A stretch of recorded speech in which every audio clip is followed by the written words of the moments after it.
interface with options to select files, his screen went black. And then, bright white numbers appeared. A countdown, 72 hours, 0 minutes, 0 seconds. He frowned. What kind of glitch was this?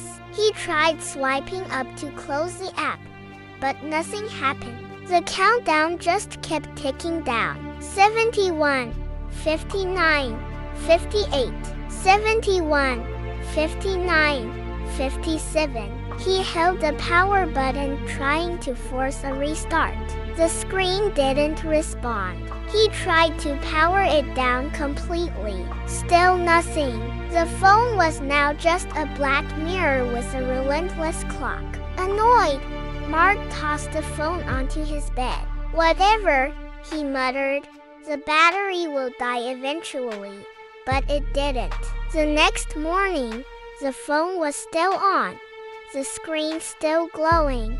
The numbers significantly lower. Around 48 hours left, a strange unease began to creep in. This wasn't a normal glitch. He took it to a repair shop that afternoon. The technician was baffled.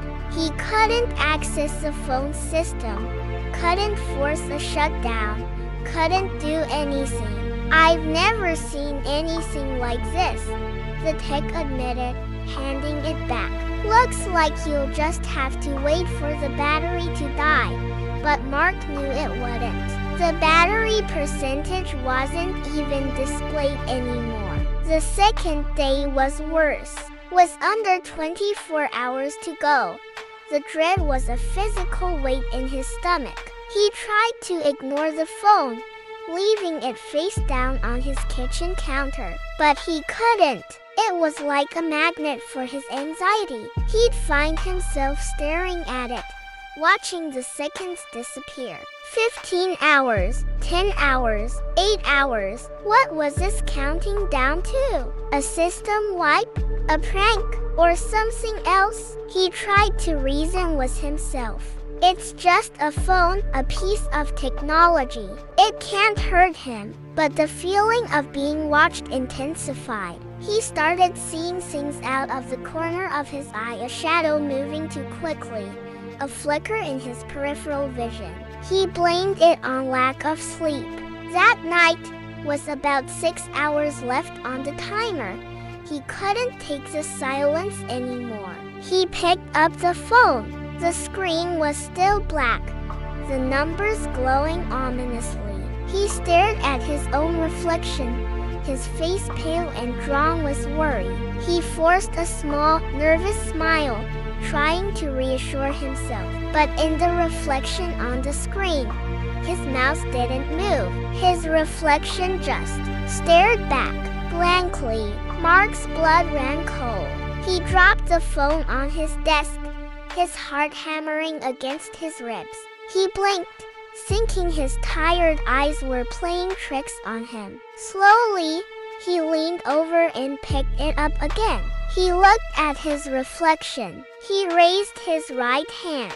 The reflection didn't move. It stayed perfectly still, its eyes locked on his. A wave of pure terror washed over him. He was looking at himself, but it wasn't him. He watched, frozen in place, as the corners of the reflection's mouth began to twitch upwards. It was slow, unnatural. The reflection was smiling, a wide, predatory smile that didn't reach its eyes. His own face in his hands was a mask of fear, but the face in the phone looked triumphant. He wanted to scream, to throw the phone against the wall and smash it into a million pieces, but he was paralyzed. The countdown continued its merciless march.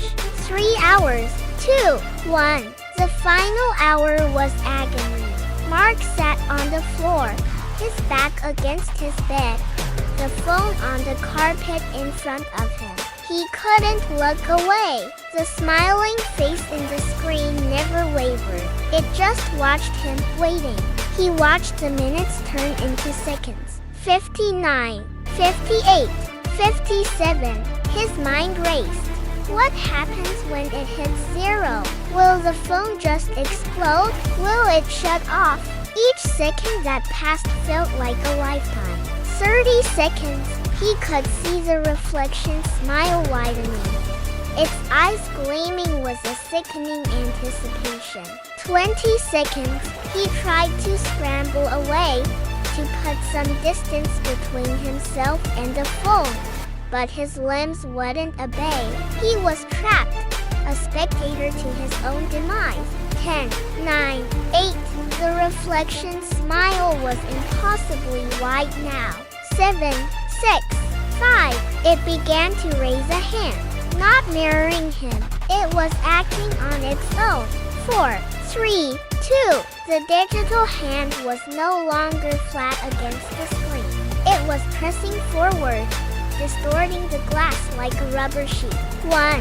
The countdown hit 0. The numbers vanished. In the silent, pitch-black screen, the reflection's hand pushed through. Pixels and light warped around its fingers as they emerged from the phone into the real world. The hand was cold, insubstantial, yet impossibly strong. It reached for Mark, grabbing his shirt. Mark finally found his voice and let out a strangled cry, but it was too late. The grip was like iron. He was pulled forward, his body dissolving into a cascade of light and cold as he was dragged through the screeny surface. The sensation was like being torn apart and reassembled all at once. A scream of pure data lost in the digital void. For a moment, there was nothing. Then, from the phone lying on the floor, a leg stepped out. Then another. The figure that emerged looked exactly like Mark. It straightened the shirt it was wearing his shirt and looked around the room. It flexed its new fingers, testing its physical form. It walked over to the mirror on the wall and smiled. It was the same wide, predatory smile. Perfect. It picked up the now blank phone, slid it into its pocket, and walked out of the room, ready to start its new life. Mark's life.